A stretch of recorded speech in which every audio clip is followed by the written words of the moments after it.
Dentists have accused the government of not doing enough to tackle tooth decay in England. New figures indicate there were nearly 43,000 operations to remove children's teeth last year, a 17% increase on 4 years ago. The British Dental Association says England now provides a second-class service compared to Scotland and Wales. Our health correspondent Dominic Hughes has the story. Tooth decay in children is distressing, painful and avoidable. Dentists say sugary snacks and drinks are the biggest cause. British children drink more soft drinks than anywhere else in Europe. And the number of multiple extractions which have to take place in hospital under a general anaesthetic is continuing to grow. Figures compiled by the local government association show there were nearly 43,000 multiple tooth extractions among under 18s in England last year. That's around 170 every day of the working week. Overall, there's been an increase of 17% in just 4 years. Dentists say children in England are suffering and are being offered a second-rate service when compared to Scotland and Wales. The Department of Health in England says the introduction of a tax on sugary drinks was part of its plan to reduce the number of extractions.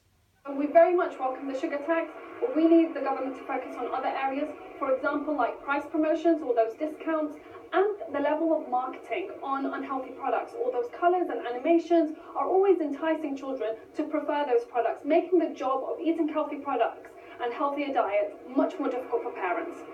With proper oral hygiene, good brushing and avoiding high-sugar snacks and drinks, thousands of children could be saved from experiencing the pain of a rotten tooth. Dominic Hughes, BBC News. Well, earlier I spoke to Labour's Shadow Health Secretary Jonathan Ashworth, who gave me his response to the figures. These are absolutely shocking figures, and when you drill into the detail of these figures, what you find is that those children born in the poorest communities and children born in the north of England tend to be more likely to suffer from tooth decay, more likely to be admitted to hospital for a tooth extraction than children born in the richest parts of the country. I think that is absolutely shocking.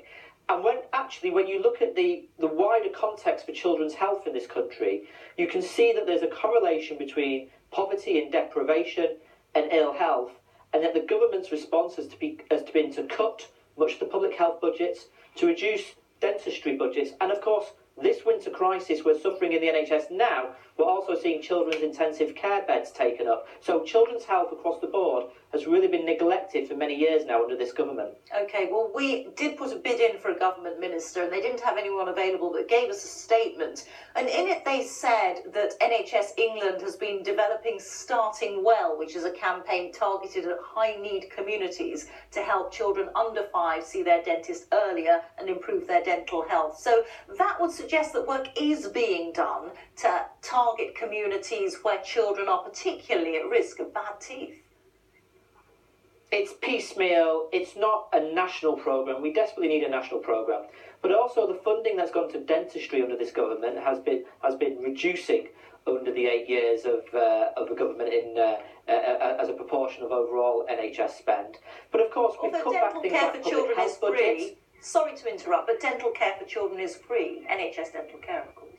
But investment in dentistry as a whole is going down, and of course, if there's restrictions on access to dentistry, that's going to affect children as well, because it's about the overall coverage of dentistry in a community. But by cutting the public health programmes, the support that families get in Sure Start centres, the support that families get from health visitors, from district nurses, and so on, it means many families are not getting the advice and the help that they need and would have got previously to give them so they can give their children the best oral hygiene support. So that's the problem. Public health budgets have been cut. The proportion going to dentistry overall has been reduced. And then when you look at the overall picture, we do have the sugar tax, which we welcome. It's not on milkshakes, for example, but we think we need to go much further. We need to deal with the junk food advertising on children's TV in the evenings, and we actually need to be making child health a real priority in this country. We've got some of the worst child health statistics in this country in Europe, and it really is shocking and appalling. So what would Labour do then if it were in power? How much further would it go? Well, first of all, we wouldn't be cutting public health budgets. We'd be putting more money into public health. My ambition is to have the healthiest children in the world in Britain. That's quite a big ambition, I know, but I think we should be ambitious for our children. So I would ban the advertising of junk food on tea time or family viewing. On ITV tonight, on the family viewing, you'll see all kinds of junk food, sugary foods advertised. Children are watching that. I would ban it. But I'd put more money into Sure Start centres, into health visitors in our communities, into district nursing, into school nursing, so we can really target children and improve their health and well-being. Labour's Jonathan Ashworth there talking to me a bit earlier.